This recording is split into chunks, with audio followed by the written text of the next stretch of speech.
Gujarat's urban landscape has undergone a significant transformation over the past 2 decades, driven largely by policies and developmental initiatives introduced during the tenure of then Chief Minister Narendra Modi. The visionary who became the driving force behind India's progress in the last 2 decades. The one who gave the country countless firsts, biggests, tallests, and largests. He turned disasters into opportunities and challenges into channels of development. A key turning point came in 2005 when Modi declared the year as Urban Development Year, signaling a strategic shift in how the state approached urbanization. What had previously been perceived as a challenge was reframed as an opportunity for large-scale modernization.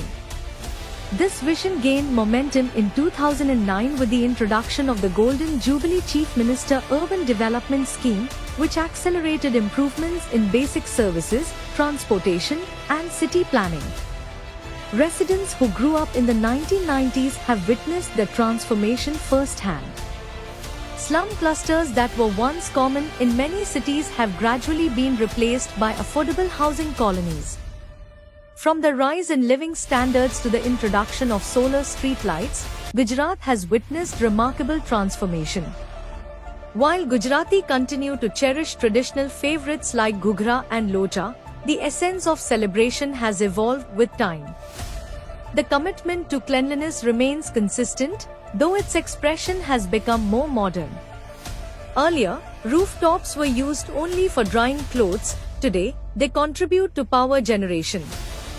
Gandhinagar has undergone a remarkable transformation and has emerged as a vibrant youth capital.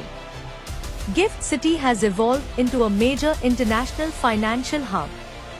Areas that once lay vacant are now home to institutions such as NIFT, PDU, and IIT.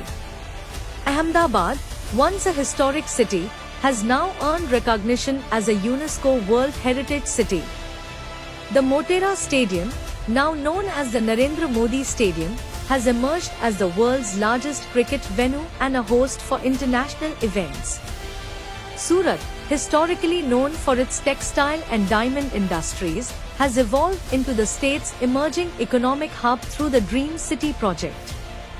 Once regarded as the city's primary lifeline, the PRTS now faces a shared spotlight as the newly introduced metro system takes on a significant role in urban transportation. The Sabarmati River, once a lifeline for the region carrying the aspirations of millions, has undergone a remarkable revival. A once neglected waterway is now vibrant and revitalized, supported by recent beautification and river cleaning initiatives along the riverfront. Upon full completion, the stretch from Ahmedabad to Gandhinagar is expected to be dynamic, lively, and thriving. Governance underwent digital transformation, new municipal corporations were formed, and existing ones modernized. A sports culture was fostered, enabling Gujarati to participate and excel at national levels. This vision led to the creation of the Sardar Vallabhbhai Patel Sports Complex and the Karai Sports Complex. Today, what is termed the Gujarat model has been adopted as a template across the country. The Nirmal Gujarat mission preceded Swachh Bharat, while state-led housing programs evolved into the Pradhan Mantri Awas Yojana. Gujarat now aims to further enhance urban living by strengthening transportation networks, introducing bullet trains, nurturing a sports ecosystem, and developing startup hubs and business parks. The focus is on creating greener, cleaner, and smarter cities while preserving the state's rich heritage. From Gujarat emerges a vision aligned with the goal of a developed India. Cities full of energy and momentum reflect 2 decades of continued progress.